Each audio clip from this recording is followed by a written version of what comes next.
Greetings, ladies and gentlemen. This is the Inept General bringing you another Total War Warhammer video, and today we are going to be looking at potential Chaos Dwarf army units when they hopefully make an appearance in the upcoming Total War Warhammer 3. This is the second potential army for Total War Warhammer 3 we've taken a look at. The first one was Kislev. If you'd like to check that video out, do check the top right hand corner now, or you'll find a link in the description below. In today's video, just a little bit up front, guys, we're not going to be looking into potential legendary lords. I will probably do that in a separate video coming up soon. Today we're just going to be looking at the generic units in the army that we might get with this new faction. Having said that, let's get on with the units we might see. And when explaining the Chaos Dwarves, a number of you out there may not be familiar with them, might not know what they're about. They were kind of an additional army to the old Warhammer fantasy made by Forge World, a kind of branch of Games Workshop that works separately, usually tends to make bigger, more elaborate models, but they'd had their own faction going in the Warhammer fantasy days, and this was them. So the idea behind the Chaos Dwarves is that around 6,000, 7,000 years ago, before the start of the Total War Warhammer timeline, the dwarves were living the life of Riley. The old ones were still on the planet, looking after the lizard men, kind of making things go according to their plan. And the dwarves were sort of growing, their population bustling, and they began to expand up the mountain ranges and explore a bit of the world. Some of them went up to the north, which we now know as Norska. Others went a little bit northeast to what we now know as the Darklands, and they kind of settled down. Now, when the Great Cataclysm happened, the two polar gates that the old ones were using exploded and chaos emerged into the Warhammer world. All of these lines of communication between the various dwarf communities were severed as demons began roaming the planet, slaughtering any living thing they can find. It was a time of great tumult. So, the dwarves now find themselves alone and separated. The dwarves of the Darklands hadn't dug in as deeply as their established brothers in the World Edge Mountains, and so they were exposed to this deluge of chaos. Now, dwarves are fairly resistant, but even after a while, exposed to so much chaos, it began to decimate their population. Babies were born dead and mutated, like they were just dying out. The attacks from chaos were becoming unmanageable. It was not going well, and they began to, in their despair, pray more and more to their ancestral gods. However, the ancestral gods never helped them, they felt. And so, in a deal that was done eons ago that no one quite has the exact records of what exactly happened, but they found their new god, Hashut. Now, Hashut did them many favors. He blessed them with favorable mutations, he gave them access to the gifts of magic, and he opened their eyes to the uses of demons in their machinery. These gifts did not come free, however. Hashut was a hungry deity, and he demanded sacrifice, preferably sacrifices lit aflame, so he could consume their souls. And so this was the price for the new gifts they had received. So these dwarves begin to worship and pray to Hashut, and they believe he protected them and kept them alive as a people, as well as bestowed them with these many gifts. Many have sort of debates about who is he? Is he a representation of Khorne? Is he another chaos entity? Is he maybe just a greater demon of chaos? No one really knows. It's not really been established in the fantasy lore, but Hashut is their god, and that's how they know him, and they know him by no other name. Now, with these gifts bestowed by their new deity, the sorcerers of this chaos community rose to leadership. They're the ones who were able to protect their people with the gifts of Hashut. They're the ones who'd been particularly blessed by their new god, and so they became the leaders of dwarven society. And they're said to raise up this huge city made of dark iron and black obsidian, which goes on to become their capital of Zarnagrund. Now the Chaos Dwarves are mutated. They often look like their deity, sort of taking on bullish-like aspects, getting horns, often growing tusks as well. They are very much changed to the dwarves they used to be, a kind of twisted version of their ancestors. It kind of took the negative traits of the dwarves and really pushed it up there. Their greed now isn't just contained to the riches of the world. They seek to gain dominion over all the other races of the Warhammer world, and this is what drives them forward, looking to make the perfect weapon that they can use for global domination. And this greed and avariceness for souls is sort of reflected in their god as well. And so it's in this setting that we have the formation of the Chaos Dwarf army. Now, in terms of real life goings on, there's been a bit of a thing with Chaos Dwarves. From the early days of Chaos Dwarves, they looked hella derpy. I remember growing up with Warhammer, Chaos Dwarves were just silly looking. You never wanted to buy a Chaos Dwarf model. You'd be laughed at by all your friends for having such silly looking models. They were derpy as hell. But, you know, not owning the models, they were kind of fun to look at, and it's hilarious that these are sadistic sort of enslavers of other races just for the fun of it, and they're just dressed in silly hats. Now, to me, that's actually the most evil thing of all. What's worse, to be sort of kidnapped, enslaved, tortured, and then set on a sacrificial pyre, or kidnapped, enslaved, tortured, set on a sacrificial pyre by someone in a ridiculous-looking hat? For me, the hat's worse every time, so you know what? They're being extra sadistic. But in modern times, they've tried to kind of sexy up, you know, kind of make the Chaos Dwarves look a bit more angry. And you'll see that disparity in some of the models we look at as we go through this list. So it's really up in the air about what the look will be that Creative Assembly go for. Whether they go for the more modern or they actually accept some of the early and, you know, I'll say iconic at this point, iconic derpiness of the Chaos Dwarves as they used to look in their early incarnations. Now, admittedly, all early Warhammer models look a bit silly in some form or another, but for me, the Chaos Dwarves really did sort of reach the peak of that look in the early days. So let's start off by looking at the leaders of these armies, shall we? The Lords and Heroes. Starting with the most important leaders of the Chaos Dwarves, and that is the Sorcerers, the Prophets, the Demon Smiths, the Priests of Hashut. These guys are the ruling council of the Society of Chaos Dwarves. They are largely credited with saving the race when they were in trouble in the Dark Days and have been in charge ever since. They rule the entire empire. Anywhere someone's in charge, it's going to be a magic user. But there aren't many of these magic users even within Chaos Dwarf Society. There's said to be some 300 of them in the entire population of Chaos Dwarves. And that's it. And these guys form the council. Now, there's no formal hierarchy within this council or within the priesthood itself, but there kind of is as well. So the way they describe it is there's no formal hierarchy, but tradition as well as respect for age and knowledge kind of dictate ties of fealty and loyalty. So that basically means there is a form of hierarchy. It's just not really a written down one. They just kind of respect the older, more powerful wizards. And their word probably carries more weight than a younger upstart, let's say. But these guys are constantly wary for any sign of weakness. The priesthood is a cutthroat world. If you show weakness, you will be kind of fed to the sacrificial fire pits for the god Hashut. And so you'll just disappear down those fire pits, never to be heard of again. Now, these priests are capable of terrifying feats, being able to merge metal and demon to create all kinds of mechanical monstrosities, as well as transmute the very air into a choking ash. Now, we're going to get into the exact magic of the lore of Hashut, which these priests have access to a little bit later in this video, but for now, they just do a number of magical things, usually tied to fire and their god. Let's focus it that way. Now, their power does come at a price, however. Hashut is not some kind, merciful deity that just lets them use magic willy-nilly.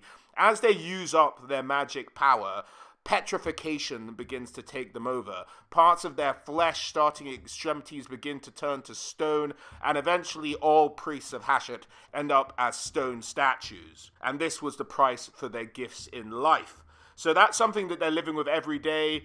The older they get, the more sort of their arm might be petrified. Number of different aspects of them might have turned to stone itself. In terms of these general sorcerers on the tabletop, they had a couple of different rules. They had the rule Demon Smith, which made them immune to psychology. They also had sort of Infernal Engineer, which meant that when they were near a piece of siege equipment or a war machine, they were able to pass off wounds inflicted to them. It's known as Lookout Sir, for those of you who are a bit familiar with Warhammer. And so they were able to do that. Now, in Total War Warhammer, that might look like the rule that all war gear has Guardian, so it can kind of protect characters, give them a bit of physical resistance. That might be what it looks like in terms of the Total War Warhammer game. It also allowed them to reroll scatter dice and artillery dice, effectively making the artillery more accurate. So these guys are magic users who also kind of act as engineers, making your artillery more accurate as you go along as well. They also, of course, have this Sorcerer's Curse rule on the tabletop, which is the enactment of this petrification aspect of their use of magic.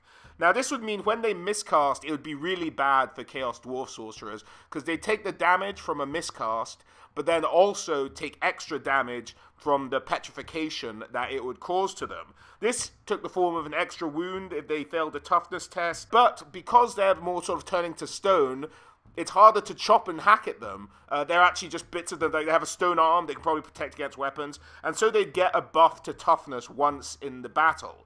If the miscast didn't kill them, they'd be a little bit tougher to kill with any other conventional means during the battle because they were more turned to stone. Now, Creative Assembly could get kind of imaginative with this mechanic. They could have it that when you start out with a Sorcerer Prophet General, you maybe have all of the sort of ability points you're going to get, and then as you go along, you actually have to take away abilities that you've given them. That could be an interesting way to do it, but I don't think they're going to make it that weird for the Chaos Dwarf Sorcerer Prophets, in terms like, it'd be a bit annoying if you'd run a whole campaign, got a Sorcerer Prophet to level 40, and then they turn to stone. So I'm not sure what they're going to do to implement that in Total War Warhammer, but it might annoy some people when they do, but it'll be interesting to see what they come up with. They also had a couple of bits of kit that were useful on the tabletop. You had the Napta Bomb, which we've basically seen created in the game, not in the exact same way, but you had the grenades in some of the Vampire Coast units that you could throw. This is kind of the same idea. It had a 6-inch range on the tabletop, did flaming damage. We'd probably see it implemented in a very similar way to those Vampire Coast units. We also have the idea of dark forged weaponry, that these guys are in charge of making the weapons for the Chaos Dwarf army, but they kind of keep the best weapons for themselves. Now, the way this worked on the tabletop was that there'd be random sort of gifts or traits assigned to the weapon they had, and you'd roll a d6 and see what you got. This might work in Total War Warhammer similar to the Names of Power that the Dark Elves have, that after a certain level, they get given a random trait. And that might work very much in the same way as that after a certain level, you get your Dark Forged weapon, it's rolled randomly, and you get a certain trait out of that. Now, on the tabletop, this could be anything from hatred to costing less to cast magical spells, that kind of thing. But that's the kind of way that operated, and I think that's how it will work in the game. Blood of Hashut they also had up on them, and this was an alchemical substance. It wasn't the literal blood of their god. This is something they'd rub on their weapon and sort of turn it to a molten, fiery, sort of fearing weapon that could do extra damage.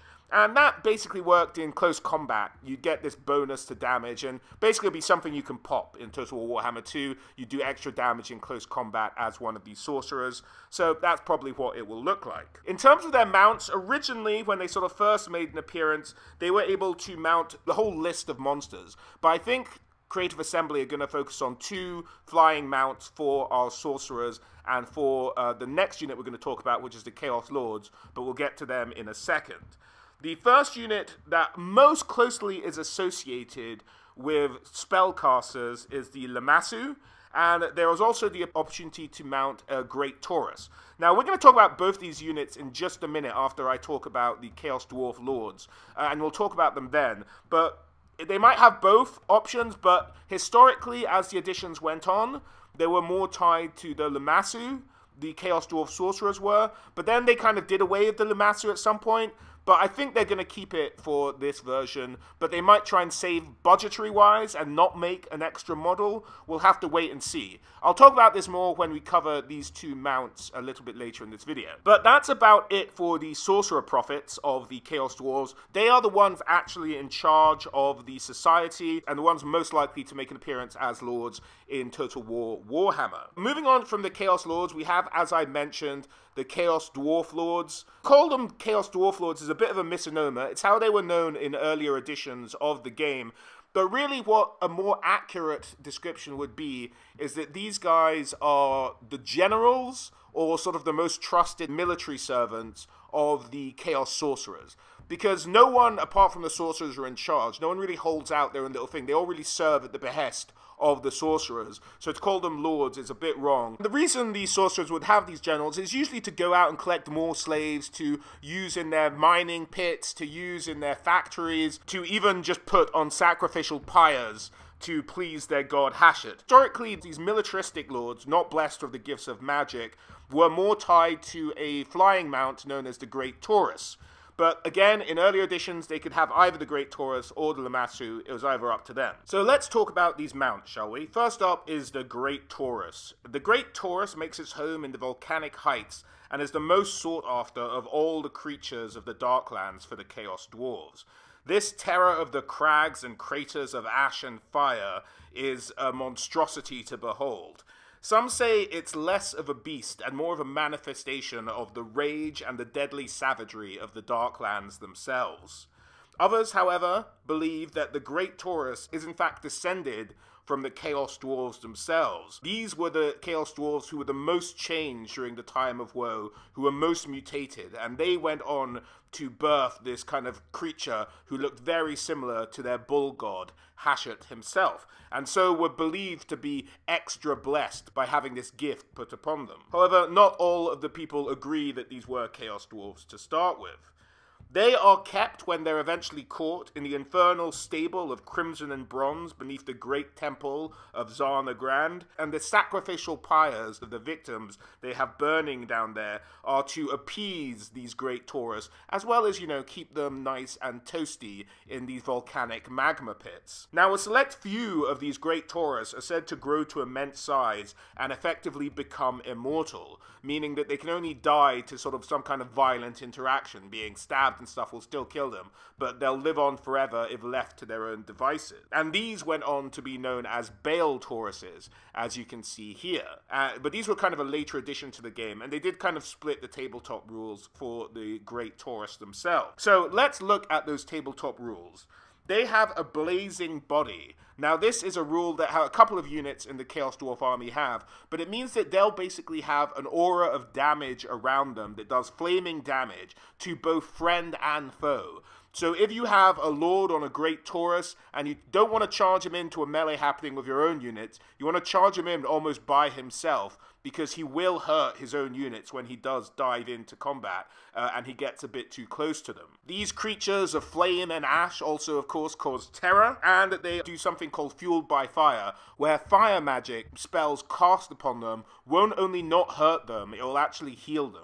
So if you have a magic caster on the field and there's a Great Taurus, you can send a fireball up to get him, and it'll actually heal the Great Taurus. At least that's how it should work, and I hope Creative Assembly put that rule in properly. They, of course, have flaming attacks, and in the earlier versions, all the Great Taurus had breath weapons, but in the later versions, they said only the Bale Taurus had the breath weapon. So we'll wait to see what they do, whether they even distinguish between the Bale Taurus and the Great Taurus. And hopefully, I don't think they will. I think they'll just keep it as the one thing and give it a breath weapon to go along with the likes of dragons and what have you. The Great Taurus Bale Taurus thing is probably the first example we're going to deal with of kind of the derpy versus sort of the new modern. Now, I hope they stick with the scale of the newer Bale Taurus and make it this huge bull, because sort of, if you looked at the scale of the older model, it was kind of the size of maybe 3 or 4 Chaos Dwarves, but this thing looks like it could eat many, many Chaos Dwarves before it went into battle. So I hope they stick with the enormous bull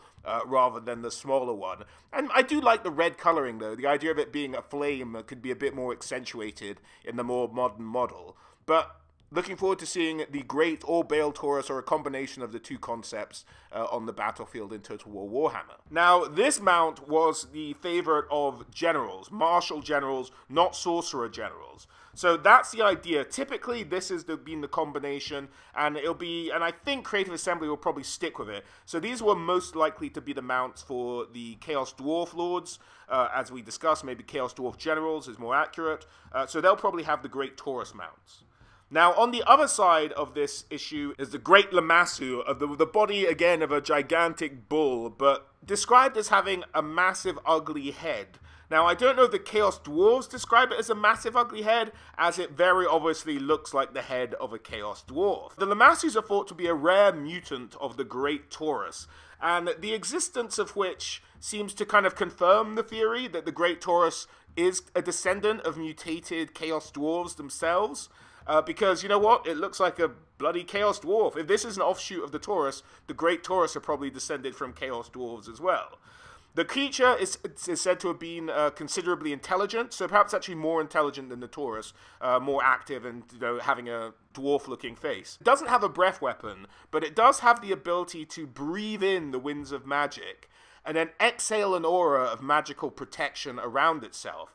And it's thought to be for this reason that it was perhaps the favored mount of sorcerers. In terms of the tabletop, how this worked is this horrifying looking creature, of course, had terror, but the breathing thing it did was called the Sorcerer's Exhalation, and it gave a 50% chance to dispel any magic used against it.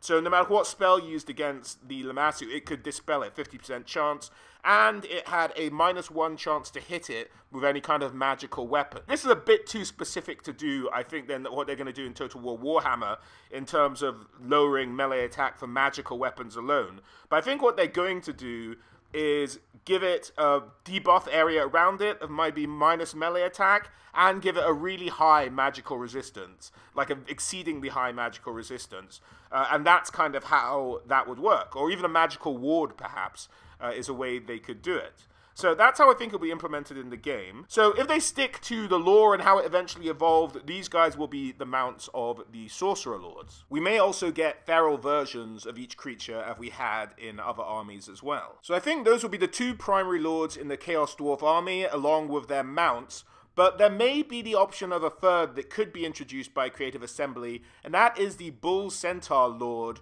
or perhaps it will be known as the Torok. This was a lord introduced around 6th edition, but has since was taken out with later rule sets as a lord option for the Chaos Dwarves. But we may see Creative Assembly reintroduce it as a different type of lord, something a bit niche, maybe sort of a cavalry-focused lord there. The Bull Centaurs themselves are in fact Chaos Dwarves. They're sentient, they can have a conversation like you and me. When they're born, in fact, actually, they're so horribly mutated that they actually usually kill the mother. But they're also considered hugely blessed because they have this kind of bottom half of a bull, much like their god Hashut. And so the mothers or the family of the children born like this in Dwarven society are then handed over to the sorcerers, who raise these guys up to be temple guards. So these guys guard the temples of Hashut, and they are raised in kind of like a priestly monastic way, where they become the most devoted followers of Hashut themselves. As they age up, their flesh actually begins to harden to take on a near metallic-like substance. So much so that when they're actually wounded as they get older, they actually have to get repaired rather than heal normally. So this is where the sorcerers will come in, using their dark knowledge to actually fix these injured Bull Centaurs, or indeed the Bull Centaur Lords or heroes. So oftentimes, as sort of trusted temple guardians, they will be set on tasks, and this is where they could become lords, where they're put in charge of an army to go and do something, to go and get some slaves. This is where the Bull Centaur Lord could come into its own. But even if the Bull Centaur Lords aren't used, the idea of the Torok was actually a hero unit. So if we see a third type of lord, I think this will be the lord we see. But if not a lord, they'll definitely be a hero unit. The only thing that really distinguishes them, apart from the fact they obviously have 4 legs and can march around like a bull and can go at that kind of speed, is of course the fact that they like to have their meals, you know, alive and screaming rather than any kind of ordinary dwarven food. They like to eat living things. They're described as cannibalistic, but that's not necessarily true. They'll eat anything that's kind of alive. Maybe not excluding Chaos Dwarves, but not strictly Chaos Dwarves themselves. They'll eat humans, you know, they'll eat beastmen, they'll eat whatever's going, but they like to eat it live and wriggling. In terms of their rules on the tabletop, a lot of units we will see, and the 2 previous lords also had this, is that Chaos Dwarves, including the Bull Centaurs, have contempt for lesser races. So they all have this rule called contempt, where basically it means for the use of goblins and greenskins in their army, whenever one of them run away, they won't take a morale leadership loss if a unit near them run away. So, because they don't care, they don't think they thought they were going to run away anyway, it's not taken as a morale debuff.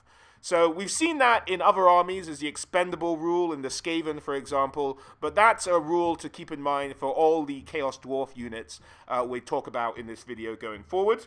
But because they are, you know, dwarves on the bodies of bulls, they cause fear, And this hardening of the skin gives them scaly skin. It provides some kind of armor protection for them as well. That was their rules on the tabletop. If they were a lord, I imagine they'd give buffs to bull centaurs, maybe some of the wolf riders, which we'll get to later on in the video. Kind of to maybe focus on a cavalry-centric army build there. Now above we can see kind of the modern with the old of course being on the left. I think maybe a combination. I like the redness of the bullishness of all the older models. So if you painted the one on the right a bit redder, I think you could come to a happy compromise there with the bull centaurs in terms of how Creative Assembly go about modeling them. That's it for the bull centaurs. Let's move on to units that will probably just appear as heroes going forward, and we'll kick off with the Demonsmith Sorcerers. Now, I'm not going to spend too long on these guys. These are basically the hero version of magic users. They are still all priests of Hashut. It's just to give you an option of a magic user if you don't take a magic user as your general, basically. From a lore perspective, you'd have to perhaps argue that he's actually in charge of the army. He's just not taking direct control of the army during that battle. That's kind of how you could play it out. Or that's how it would play out in the Chaos Dwarf armies. But we'll move on to something we haven't really discussed before, and that is the Infernal Castellans. Now, Infernal Castellans are the leaders amongst a warrior cult known as the Infernals. Now, we're not going to dive too much into their lore here. We're going to cover that later on in the unit section. But suffice it to say for now that the Infernals are basically the Chaos Dwarfs' answer to Slayers. They've dishonored themselves, they're trying to make up for it in the eyes of Chaos Dwarf society, and they have these burning helmets placed upon their heads, and they can only take it off and rejoin society when they've earned their place back. Now, looking at this model, it looks like sometimes when they earn their honor back, they actually stay with the Infernals and continue to fight alongside them. Perhaps the most senior of them do this, and the most senior of them are known as the Constellans, the officers, the drill instructors. They will give buffs to Infernals and probably other infantry units. Maybe these would be the heroes who are in charge of stuff like training buffs in a Total War Warhammer campaign. So those are the Infernal Castellans. As I said, we'll talk a little bit more in detail about the Infernals later in this video. But we're going to move on to the only non-Chaos Dwarf hero potentially in the army, and that is the Hobgoblin Khan. Hobgoblins, along with all the other races of greenskin, started to become enslaved on an almost industrial scale by the Chaos Dwarves some, I think, about 5,000 years before the start of the Total War Warhammer timeline. And they, along with all of the other greenskins, would toil away in the pits of Zana Grand, just having a horrible time, dying horribly tortured deaths, really no different than anyone else, not as strong as the orcs, a bit bigger, and as cunning as the goblins, though. And so life went on like this for millennia. Then, around the year negative 150, the Chaos Dwarves started to experiment with orcs, trying to make them a bit more obedient, less likely to fight amongst themselves, a bit more likely to follow orders, maybe even a bit more intelligent. And they birthed the race of the Black Orcs. Now, the Black Orcs, being more intelligent, more organized, and less likely to fight amongst themselves, quickly began organizing a number of rebellions against their Chaos Dwarf masters. They enlisted the help of the goblins and the hobgoblins to help them out with this as they marched against their masters. Now, in the most savage of these uprisings, the hobgoblins did a deal with the Chaos Dwarves where they turned against their greenskin rivals and betrayed them and gave all the plans away to the Chaos Dwarves, who then fought back the Black Orc Rebellion, banishing the vast majority of Black Orcs from their lands and, winning the day. And so, that experiment got a bit out of hand. And that deal was done for the hobgoblins to be elevated above the other greenskin slaves. So the hobgoblins would no longer toil away in the mining pits, but instead they'd be the slave masters, the ones behind the whips, hitting the goblins and the captured orcs and the humans and whatever else they managed to get their hands on. Or they'd be working in, sort of as servants and even as sort of cannon fodder in the army of the Chaos Dwarves. Now, because of this action, they have just earned a terrible reputation amongst all the greenskins of the old world, who just revile hobgoblins. They hate them. If it wasn't for the Chaos Dwarves, all the other greenskins would get together and would have eradicated hobgoblins from the territory. Within hobgoblin society itself, with all the spiteful infighting, that will occasionally throw up a particularly feared killer who will rise to prominence and call themselves a Khan, kind of in the way of their much more wilder and famous cousins to the east, who control the eastern steppes with vast swarms of hobgoblin wolf riders. But these individuals can prove useful to the Chaos Dwarves in marshalling the hobgoblin who march into war with them, maybe keeping them in the fight a little bit longer than they normally would. But should these hobgoblin Khans rise too high, they will find themselves impaled over the gates of their masters, as an example to those who get ideas above their station. Now, there are a number of hobgoblin Khans who are known and who are characters within the Warhammer world going around at the moment. Some of these are from the Eastern Steppes and actual genuine Khans. Some of them are just Khans in name, are serving under the Chaos Dwarves. But I can hear a number of you asking, why couldn't a Khan be a general type for the Chaos Dwarves, and you could maybe lead hobgoblin armies? Well, the problem is, there's no way to make it work within the lore, I think. And there's not enough unit variation within the hobgoblins themselves to make a unit of just hobgoblins. Now, you could say, as we'll discuss in the unit section, the Chaos Dwarves have access to a number of other greenskins. Why don't they just use those in the hobgoblin army and you could beef it out that way? Well, the problem is, they wouldn't serve under a hobgoblin army. They'd try and kill, if it wasn't for Chaos Dwarves, they'd kill the hobgoblins. Like, the enslaved greenskins would turn on the hobgoblins and kill them in a minute. So hobgoblins could only have hobgoblins in their armies, and I'm saying the word hobgoblin far too much, I'm aware, but that's basically what would happen. There's no real way to make a hobgoblin a general, no Chaos Dwarves would serve under them, no greenskins would serve under them, and there's not enough variety in hobgoblin units to make a hobgoblin army. And that's enough of the word hobgoblin for now. We'll get into it a bit more later on. The Khans themselves on the tabletop could have the mount of a wolf, and in Total War Warhammer, I see them having huge buffs to the morale of greenskins, maybe having the assassination ability to be able to sneak around, maybe assassinate other heroes in other armies, and that's maybe the role they'll fill for the Chaos Dwarf army going forward. And that's about it for the Lords and Heroes section of this video. Let's move on to the units themselves, shall we? Starting with the Chaos Dwarf Warriors. Now, they are not unlike their Western cousins in their strength or speed or anything like that. Although they do have, obviously, their mutations, which have caused many to develop tusks or horns or sometimes cloven hooves, which will change their appearance. They're known for having sort of two particular weapons, the warriors of the Chaos Dwarves. The first, for the infantry, is a double-handed axe, which I believe they're also able to use with a shield. And this is renowned for being able to cleave armor in two. So they may be given some kind of armor-piercing ability there, as well as being able to hold a shield at the same time. So that's kind of what they're known for. These guys, as with all Chaos Dwarf units, I mentioned a little bit earlier, have contempt. So whenever hobgoblin or greenskin unit within their army breaks, they don't take any notice from a morale point of view. And that's really about it. The second weapon Dwarven warriors are known for carrying is the blunderbuss. These will be a missile-focused unit. We've seen blunderbusses in the game before in the Vampire Coast army, but obviously shorter range, a lot more damaging, firing a lot more projectiles.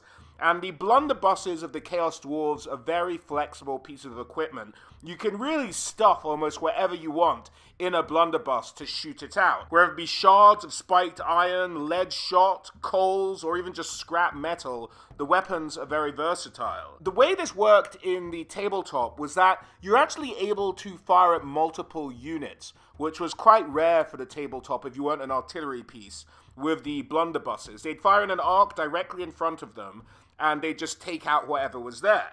Now, the problem with the blunderbuss is that the warriors were still pretty decent warriors, the ones who had the blunderbuss, and they'd be decent combat fighters if they had to get into hand-to-hand combat. But they'd get off one shot, and then maybe have to go into combat. Now, this wouldn't really be the case in Total War Warhammer. We've seen how those blunderbusses operate. Depending on how you maneuver, you could get off multiple shots, you can fire into combat, all kinds of things you can't do on the tabletop. And that changes things up a bit. So what I think Creative Assembly should probably do with this unit is give it an ability whereby it can, almost like a breath weapon or one of the sort of straight line magic spells, have a arc of fire once per maybe battle round, say, that does devastating damage to everything directly in front of the unit. And that's how that would operate. And you're going to use that once per battle, and that would be it. And then the rest of the time, it fires like the blunderbusses of the Vampire Coast, that maybe a bit more accurately than those ones do. I also think we will see different varieties of blunderbuss from Creative Assembly. I think there'll be a bland, lower tier version of blunderbuss. I think you'll also get variations, one probably with armor piercing, and one variation with flammable attacks. That would be my guess as to what we're looking at with the blunderbuss units. Next up, we have the bull centaurs. We've kind of discussed a little bit about this history, how they're kind of born mutated, probably killing their mother, and go on to become temple guardians of the temples of Hashut. There might be sort of two tiers of bull centaur. We've seen Creative Assembly tier, well, centaurs before, and sort of cavalry units before, so the two types we might get is the regular bull centaurs and what are known as bull centaur renderers, and one of them might have anti-large compared to the other, something like that. I think is how they're probably going to fool around with the bull centaurs. Maybe make one of them look a bit like the older models, and then make the others look like a bit more sort of like the aggressive, newer models that you see in the image here. So I think that's probably what we're going to see from the bull centaurs. Next, we have the hobgoblins. Now, we discussed how the hobgoblins serve the Chaos Dwarfs. They're kind of first amongst slaves because of the deal they did during the Black Orc Rebellion. And we're going to get essentially three types of hobgoblin units. We're probably going to get hobgoblin warriors, hobgoblin archers, and then hobgoblin sneaky stabbers. And for all of these, I imagine their stats are probably in the game going to fall somewhere between orcs and goblins. In terms of maybe having better range than goblin archers, having a bit more strength than goblin sneaky stabbers, stuff like that, but not ever as strong as orcs themselves. All of these units might be separate, or they might be combined into one unit that does all three things. As we know, the sneaky stabbers in the goblins are very good little armor-piercing guys, a little bit fragile, but they can get some damage done, particularly against dwarven units. The archers, obviously, so they can have a bow alternative, maybe not the most accurate, maybe not the longest range. And the hobgoblin warriors, you know, just a bit of chaff to throw into cannon fire while you are making your way up with an army of dwarves. But with all three of those units, they each have the rule called Backstabber, which allowed them, if they didn't chase after a unit that they just sort of battled and had won a battle round to on the tabletop, they would get an opportunity to damage that unit as it ran away by kind of throwing knives at it rather than chasing it down if they had 10 or more models in their unit left. Now, this is a very difficult rule to translate into Total War Warhammer, but it might just mean they get, even the hobgoblin warriors might get a little circular missile unit where they can throw some daggers at the enemies before they get into combat and just a little bit after as the enemies are running away. Perhaps something along those lines to make them all slightly missile units, apart from maybe the archers, who will just use their bows, of course. That might be what we are looking at in terms of hobgoblins in the Chaos Dwarf army. And then next we have the Infernal Guard. In the Black Fortress of the Chaos Dwarves, a warrior cult has long flourished, sworn to defend the citadel to the death. Dwarves with a stain on their honor are removed from Chaos Dwarf society and are forced to either face death or join the Infernal Guard. In joining the Infernal Guard, a heated helm of bronze and black iron is placed on their head, searing their flesh as it makes contact. They will remain like this, faceless, nameless, honorless, until they have redeemed themselves on the field of battle and gained great glory, at which time they'll be free to remove the helmet and reclaim their place in Chaos Dwarf society. And as you might tell, these guys are the Chaos Dwarf equivalent to Slayers, but instead of just going to their death, there is a way to redeem themselves. They will always go around with a burned face to mark themselves as having been dishonored at one time, but they can at least have a life again, you know, have children, stuff like that. There's a couple of things you might be curious about here. What does a Chaos Dwarf have to do to dishonor themselves? And this usually has to do with sort of professional failings. Like if you're engineering something or you're building something and it fails and causes the death of another dwarf, stuff like that. So although they might be slavers and torturers and murderers, they do have their own code of honor within Chaos Dwarf society and have that same dwarven pride in things they make or work on. This is a highly disciplined unit, drilled by their castellans, the most senior of their ranks. They're barracked in the burning depths of the Black Fortress, and they march out to fight an unceasing battle against the horrors of the nearby waste. When they are in combat, these warriors are merciless not only to the enemy, but to each other. They live by the regimen that only the strong survive. So if you fall behind or you're wounded, they might just leave you to die on the field of battle.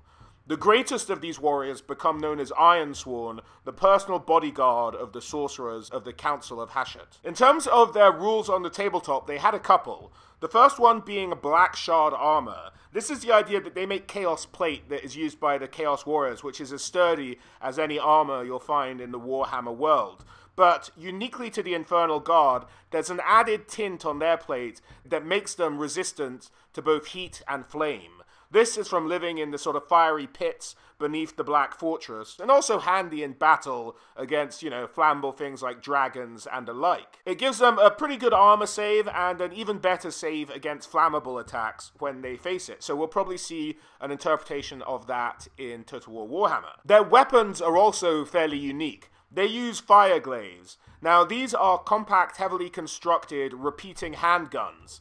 So they are a missile unit and a melee-focused unit at the same time, for these guns have a single-edged chopping blade attached to it, and this makes the weapon very similar to a kind of halberd. So as far as the Total War Warhammer game goes, this will probably mean they have anti-large. So like the Laferne Sea Guard, these guys will be both a missile and melee-focused unit with anti-large, be heavily armored, and have probably armor piercing as well. Very useful unit to have in a battle, these boys. Now, you might ask, why doesn't the whole army use these weapons? They sound pretty great. Well, they're very complex to build and very difficult to master. So it requires the unending drilling of the Infernal Guard, unlike sort of the regular Dwarven army, who actually have lives to live and do other stuff as well. They're able to master this weapon and use it effectively. The thing about these weapons as well, because they are so unique and hard to build, they're usually ensorcelled. So they have a rule called ensorcel hand weapons, which means they do magic damage as well, and they get an additional strength point in close combat on the tabletop.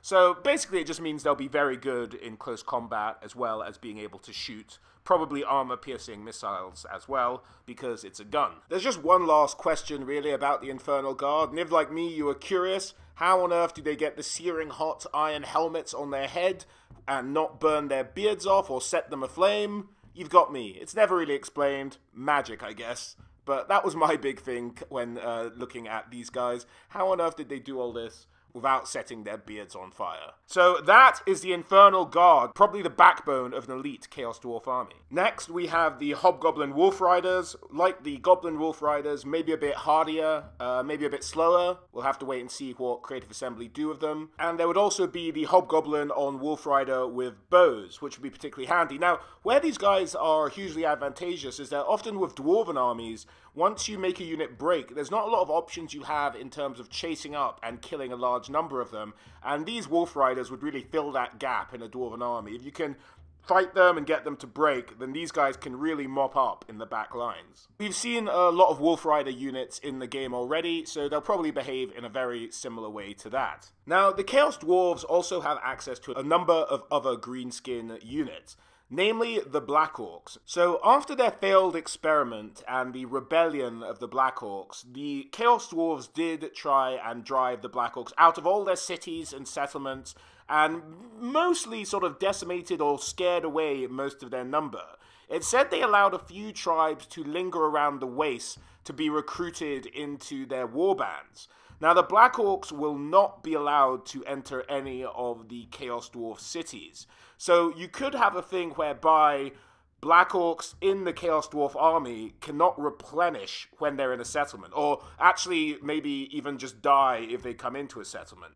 and you only can replenish them if you are settled outside of a settlement and build an encampment or something like that. That could be an interesting mechanic and limit the use of Black Orcs within the campaign, but the Chaos Dwarves are known to use them almost as a mercenary band, then allowing them to sort of live under the protection or have any kind of role in Chaos Dwarf society. On top of the Black Orcs, the Chaos Dwarves also, of course, have their regular Orc slaves who they can enlist into their army. Now, these might not be sort of maybe a sort of lower down tier from Orc Boys, or you could just use Orc Boys if Creative Assembly were feeling a bit lazy about model making, and just allow Orc Boys to be recruited into the Chaos Dwarf army. Maybe giving them slightly reduced morale, because they are slaves after all. They're not going to fight as hard as sort of free Orcs. As well as Orcs, we also have the Goblins. Now, Goblins are just Goblins. We've had them in the game for a while now. I think the only goblins that the Chaos Dwarves would probably be allowed are the sort of goblins with spears, just to be a bit more cannon fodder there. They don't really care about them. They're just there to get in the way.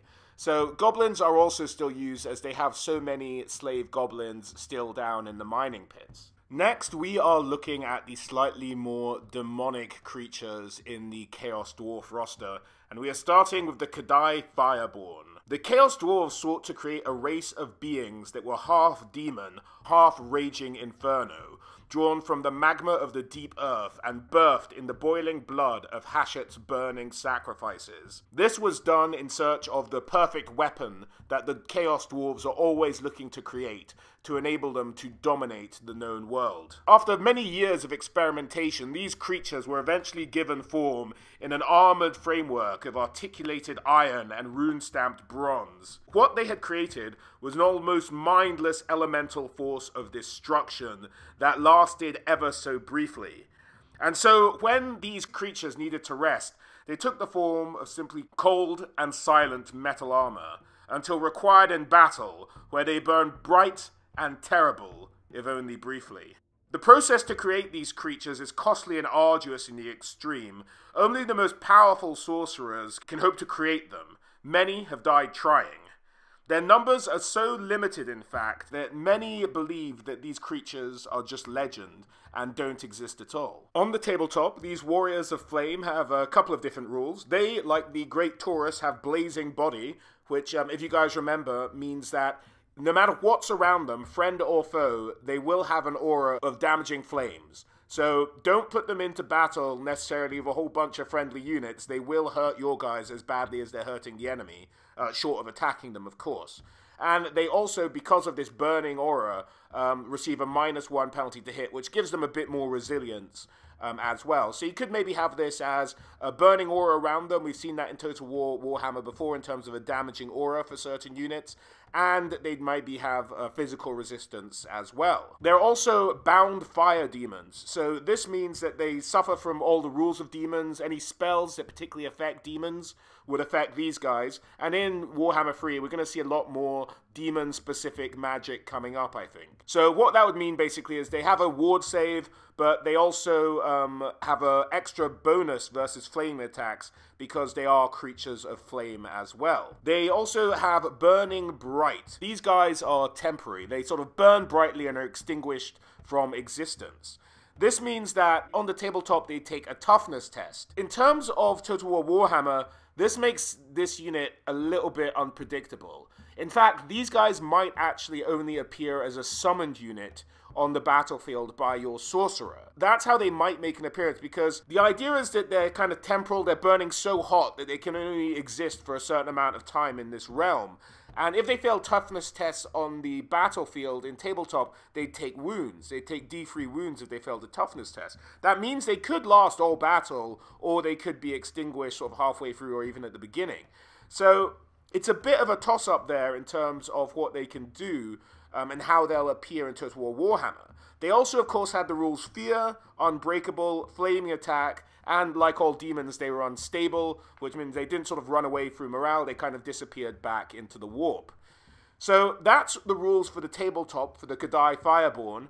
I don't know if they'll appear as an actual unit or as a summoned unit. They could appear either way, really, if I'm honest, and I think it would be true to the lore for Total War Warhammer. Now, on top of the Kadai Fireborn, we also have the Kadai Destroyer, which is a single entity unit, a vast hulking beast, far larger than the Kadai Fireborn. The idea is kind of the same. They're trying to create this half-demon, half-fire beast. And they have done with the Kadai Destroyer. Much more sort of deadly, effective. They never quite made a model for it, although I think they did work on a prototype, and I think this is an image of it you guys will be seeing here. But I don't think it was ever released. Correct me if I'm wrong, please do say something down in the comments. And they have done a few artist renditions, as you can see here, and there's another image here. I apologize for the reflection on this one, but if you guys know where this image is from, do let me know, as I haven't been able to track down a sort of neat copy of that one. But we get an idea of the kind of hulking Kadai Destroyer and what they were going for, at least from the early conceptual artistic point of view. But really, in terms of the real world, people just did a whole bunch of conversions of a whole bunch of different, maybe usually bull-themed stuff to make the Kadai Destroyers. On top of that, they had Terror instead of Fear, compared to the Fireborn, and they had Frenzy. Apart from that, they had all the same rules as the Fireborn did. So that's the Kadai Destroyer. Creative Assembly can have a bit of fun making their own one for that. I'm sure it will be a blazing horror show when they do. They do some excellent model work sometimes over there. The next unit we are going to be looking at can appear for the Chaos Dwarfs, but can also appear for the Forces of Chaos. But I just thought I'd throw it in here just in case it does make an appearance for the Chaos Dwarf army, and that is the Siege Giant. When giants are caught in the mountains of Moor, in the sort of ancient cities of the Sky Titans before woe befell them as a race, these giants are basically given over to the Chaos Dwarves as slaves, and the Chaos Dwarves, being the tinkerers they are, can't help but have a go at making them better. They fit them with armor, and actually making it for them, nailing it into their skin, or just fusing it into their flesh, whatever works really, given the particular giant, and then attaching tools of siege battle onto it. Now, these are particularly lucrative to the Norscan tribes of the north, who aren't really particularly adept at making a lot of siege machinery, and so a weapon that can just run on sort of humans thrown at it for food and livestock and what have you, and doesn't need any kind of maintenance, is really ideal for those simple Norscan tribes, and so these are often sold on to them and other forces of chaos. But the Chaos Dwarves do make them and are known to use them in battle themselves. Now, what distinguishes the Siege Giant to a regular giant? Well, the Siege Giant is particularly armored, and this armor is very effective against shooting. The idea being that it's still pretty vulnerable if you run up to it and sort of stab it, but if you shoot it from afar, this armor will really help it out. On the tabletop, it had a 3+ save against shooting and a 5+ against melee attack. This armor also came at a price. It made the giant unstable on the tabletop, which means it would kind of fall over. The armor was kind of cumbersome. In certain situations, when it was running away, or when it was charging, or in a sort of a handful of situations, the giant could just fall over. Now, you can't really translate this rule into Total War Warhammer. They try to avoid the kind of random number generation aspect of the tabletop game. And so what this might mean is it just moves slower than the regular giant. I think that's the compromise that Creative Assembly will probably make. It also had the rule Wall Ripper, which meant it could destroy buildings. I think this will just translate as it will be able to destroy walls in siege battles. The Siege Giant would make a lot of sense. Instead of just the gate, it can just attack any random wall and get through it. The Siege Giant would have a number of random attacks, but there's no way to really translate that rule from the tabletop over to Total War Warhammer. It'll behave much as the giants we know now do, except it'll be able to do those extra things and have that extra resistance versus shooting. Now, it did have 2 upgrades on the tabletop. The first was the Rune of Hate, which allowed it to have Frenzy and Hatred, so that could be incorporated into the Siege Giant rules. And the second was Scaling Spikes. Now, the idea of this is quite funny, is that they'd send the Siege Giant in, and even if it died while attacking a wall, let's say, or even a river or whatever have you, when its body fell, it would act as a bridge or something to climb to get over the wall. Now, this is a fascinating concept, that the Siege Giant would just sort of die on the wall, and then the way they'd done the armor is that units could climb up the back of the dead giant and get up onto the wall. that would be a kind of hard thing to introduce unless you did something like you made the giants the siege towers for the Chaos Dwarves, or something very bizarre like that Creative Assembly would have to do to incorporate the siege giants and that rule in particular. But I just think these will be giants with extra armor who will be able to smash down walls. That's what I guess the interpretation will be for them there. Moving on from the siege giants, we are finished with the regular units of the Chaos Dwarves, and now we are moving into their war machinery. And starting off with the simplest, we have the Hobgoblin Bolt Thrower. This will act like any other bolt thrower we have in the game. It'll probably be anti-large, not as long-ranged as some of the other pieces of equipment you get, but we've seen it in the game before, so I'm not going to linger too long on a bolt thrower. The Hell Cannon, made for the Sorcerers of Chaos. These are designed by the Chaos Dwarves, they're manned by Chaos Dwarves. It would make sense that the Chaos Dwarves themselves had the Hell Cannon. And now we're getting into some stuff we haven't seen yet in the game, and that is the Magma Cannon. Now, this was first conceived for the Chaos Dwarves to use against the annoying and sort of ever-present trolls. It fires molten metal, or really kind of whatever you want. The Magma Cannons were specific and unique, so each one was built slightly differently. Some would fire molten metal, some fired sulfur, some tar, some acid, and some even fired shells where they had magically enhanced obsidian to hold puddles of lava, and that shell would be fired, and then upon shattering would unleash a huge splash of magma all over the enemy. Creative Assembly have a lot of leeway in terms of what they can do here. For a siege weapon, this will be relatively short range, kind of equivalent to the Dwarven Flame Cannon, I imagine. The interesting thing about this on the tabletop rules for it is the way its shot would work. Now, it would release, when it hit the ground, cannons used to bounce on the tabletop when they went in a straight line, but these guys just went out in a kind of teardrop breath attack. So I don't know if they're going to do a thing where where the area it makes contact kind of expands into breath attacks as we've seen them in Total War Warhammer.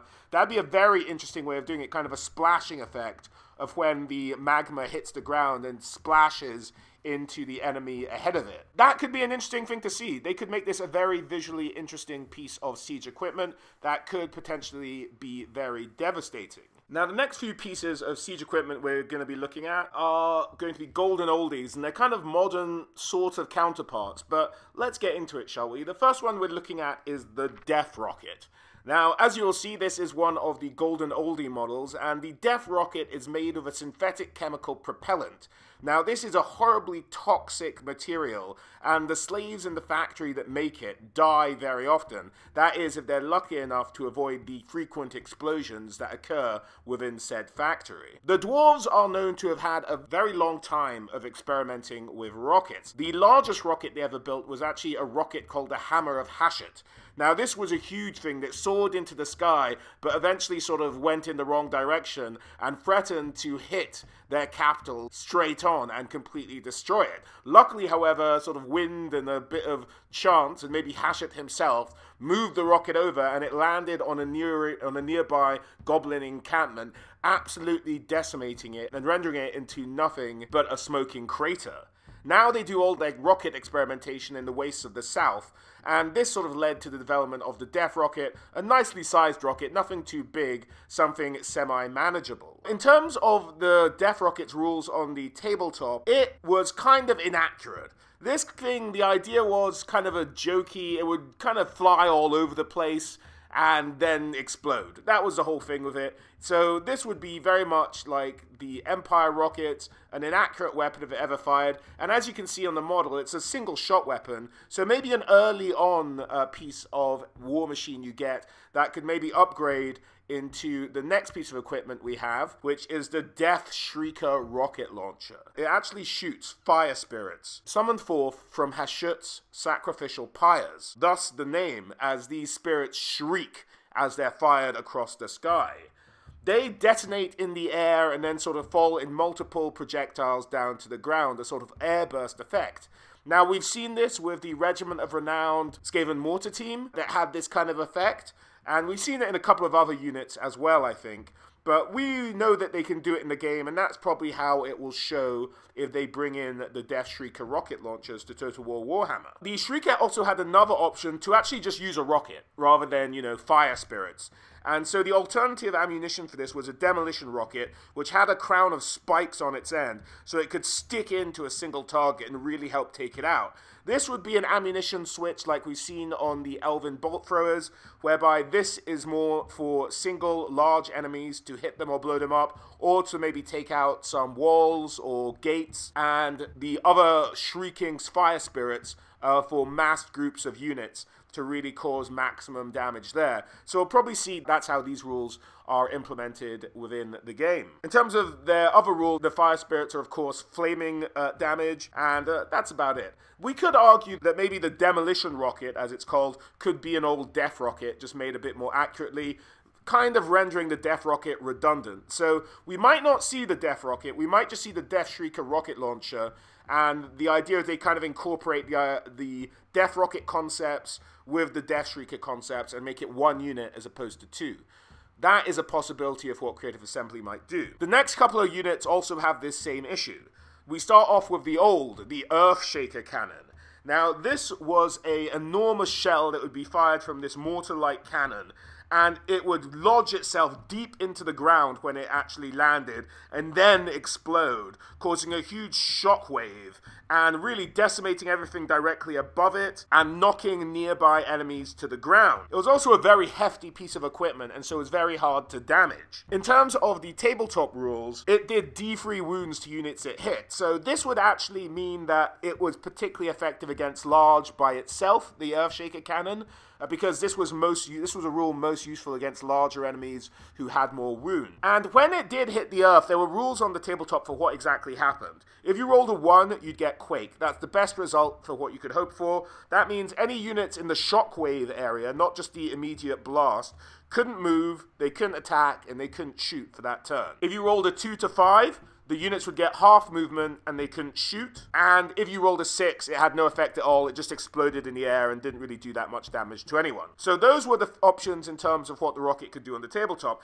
Now, all I think this will do, if it's incorporated into Total War Warhammer, will be to slow down units as well as hurt the ones it directly hits, and then have a bit of an area around the blast that just slows down enemy units. I think that's probably the best way to do it. In terms of the Earthshaker. Now, moving on from the Earthshaker, we have probably the most iconic of the newer units of the Chaos Dwarfs, and that is the Dread Quake Mortar. This fired huge, deadly projectiles carried around on a sort of train carriage. We'll get back to that in a minute. This is an enormous piece of equipment. It fired using not gunpowder, but just pressurized steam generated from its onboard boiler that would then fire these massive projectiles into the air. These things were just massive metal spheres, no explosives in the shells or anything like that. So the metal sphere would fire up into the air and burst into a glowing blood-red light as the heat and speed of it coming crashing back down to Earth had an effect. It's said to feel like a hammer blow from the gods themselves. Now, on the tabletop, the effect of the Dread Quake Mortar was not unlike that of the Earthshaker in terms of it did affect units around it. Now, what it would do would cause you to have to take a dangerous terrain test, essentially making the ground that units were working on less stable because of its earth-shattering effects, and so some of them could die. That's basically the idea. That's how the Quake Mortar would work as opposed to the Earthshaker cannon. So this would cause actual direct wounds to them rather than just sort of slowing them down if they were caught in the shockwave blast. Also on the tabletop, the thing was just slow to reload. There was a chance it might not do anything that turn. The big sort of enslaved ogre who loads in the ammo might have a problem. This thing, if it ever made an appearance in Total War Warhammer, would be a bit like Queen Bess for the Vampire Coast. You could probably only have one per army or one in the campaign, and that's it. That's your lot. It's such a devastatingly effective weapon. That's kind of how I imagine it being implemented in the game. And as I said before with the rockets, you could argue that the Dreadquake is an upgrade to the Earthshaker, and we might not get both. Maybe one of them, but I'd ideally like to see both. I like this marriage between the older models and sort of concepts and the newer ones. So we'll have to wait and see what Creative Assembly choose to do there, whether they either just go for the Death Shrieker and not the Death Rocket, and the Dread Quake Mortar and not the Earthshaker. We'll have to wait and see. The last war machine we are going to look at is the Iron Demon war machine. Now, for a long time, the Chaos Dwarfs had a mastery over the use of steam. They use it to sort of power automation in their mines. They use it where they can't use livestock to cart things around, because livestock doesn't survive long in the Darklands. And even if it did, it'd maybe be even more efficient just to use steam power. And this machine, the Iron Demon war engine, is probably the pinnacle of their achievement. It runs on coal or wood, but even because it's such a deadly killing machine, there have been rumors abound that it runs on the blood and ground bones of its enemies, and to be fair, it's not beyond the realm of possibility that that could be a true thing, knowing the skills of the Chaos Dwarves. For the simplest comparison, this is very much like the Chaos Dwarf version of the steam tank. And they are keen to see how this performs against the Empire's rudimentary attempts at the use of steam.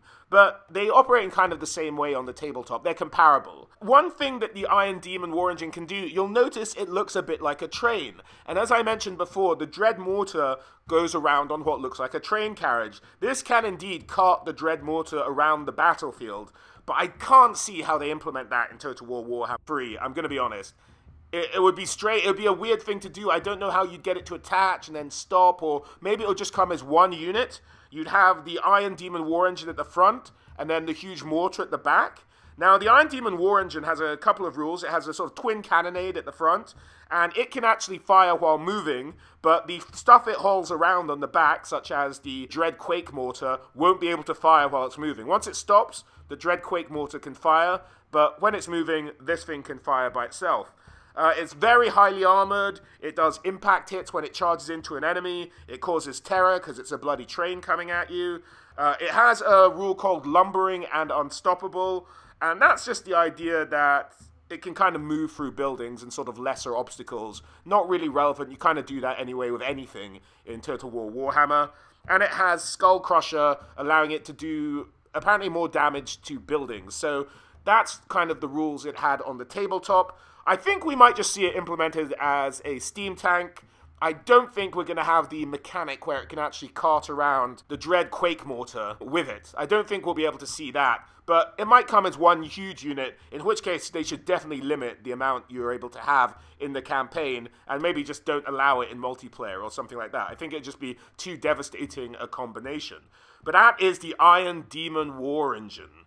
A horrible, effective killing machine. And that's about it for the war machines in the army of the Chaos Dwarves, ladies and gentlemen. The only thing we have left really to discuss is the magic of the Chaos Dwarves. And of course, the Chaos Dwarves have their own lore of magic, the lore of Hashut. The lore attribute for this, when a spell goes off, they get the Killing Fire, which means when the spellcaster on the tabletop would cast against a unit with the flammable keyword in the enemy army, he would get plus D3 to any spell he was trying to get off. This is a very specific lore attribute. I think will probably be changed in Total War Warhammer. So we might see that become just like a fire resistance drop for the enemy army, something along those lines that we'll probably see. The signature spell was Breath of Hatred. Now, this is where the spellcaster takes a cruelty and savagery and it sort of ups that in the Chaos Dwarves, basically giving them hatred, or it could do it for a double upgrade to give a buff of hatred for all of the units within a certain radius of the spellcaster. So we'll probably see that implemented as a buff to the Chaos Dwarves. We also have Burning Wrath. This is where fire is conjured from the deep earth. It's a magic missile attack that does flaming damage, and it had a slightly limited range, but it could be a harder hitting fireball with more magma-esque qualities to it. Dark Subjugation is the next spell, and this is where you use the Malignant Fort of Hashut to just crush the wills of your enemies. So if they fail a leadership test at a -3, so, you know, a hard-to-pass leadership test, or, you know, mediocre-to-pass leadership test, that would lower the unit's leadership permanently for the rest of the battle by -1. So if you could put a hex on an enemy unit that permanently lowers their leadership by a certain amount, that could be pretty useful in terms of the entirety of a battle. But I don't necessarily see Creative Assembly doing that for like a constant one. It'll probably be set to a timer, I'd have to imagine. Maybe a particularly long one, but a timer nonetheless. The Curse of Hashut. And this is where the sorcerer kind of passes on, but doesn't get rid of it themselves, but passes the curse of Hashut to an enemy. So it causes them to petrify and turn to stone and then crumble into ash. This was a direct damage spell. Next we have Ash Storm. This is just ash. Choking ash starts to envelop an enemy unit. It's more of a hex than a damaging spell by itself, but it did a whole bunch of stuff. It reduced the ability to hit and to shoot. So it would lower melee attack, lower sort of missile accuracy, and it would be dangerous terrain. So you'd be maybe taking some damage as you were walking towards the enemy. In terms of Total War Warhammer, they'd probably have to make it a slightly damaging spell as well because of that. And it would make the units in the Ash Cloud flammable, so more susceptible to flame attacks, of which there are a number available in a Chaos Dwarf army. Next, we have Hellhammer, which is a direct damaging spell that would go in a straight line. So we've seen those like the Pendulum for the Law of Shadow and stuff like that. It would look very much like that, but the shape taken forth would either be a hammer or a hammerhead with a bull on it, as some have said it's described as. And the last spell is the Flames of Asgore. And this is basically a static flame vortex spell. So that's what that would look like. You know, all in all, not a bad lore of magic. A lot of flaming stuff, a lot of making use of flaming attacks, stuff like that. So that is the lore of Hashut. And that's about it, ladies and gentlemen, for this look at the Chaos Dwarf army we potentially have coming up in Total War Warhammer. There is a lot in there, and I hope it's up for debate in terms of what the actual starting armies will be for Total War Warhammer 3. It's long been thought that it's going to be separate factions of the 4 Chaos Gods, but if they can start the Chaos Dwarves as a starting faction, that would be great, because they have so much stuff that there's definitely room for a full starting roster and then another DLC. Otherwise, I feel we'll be missing out on some of this Chaos Dwarf loveliness. So we'll have to wait and see on that one. Let me know what you guys think of each of the units or lords, or how you think it might present in Total War Warhammer in the comments down below. But other than that, guys, as always, a huge thank you for watching, and I hope to catch you all on the next one. Alright, guys, bye.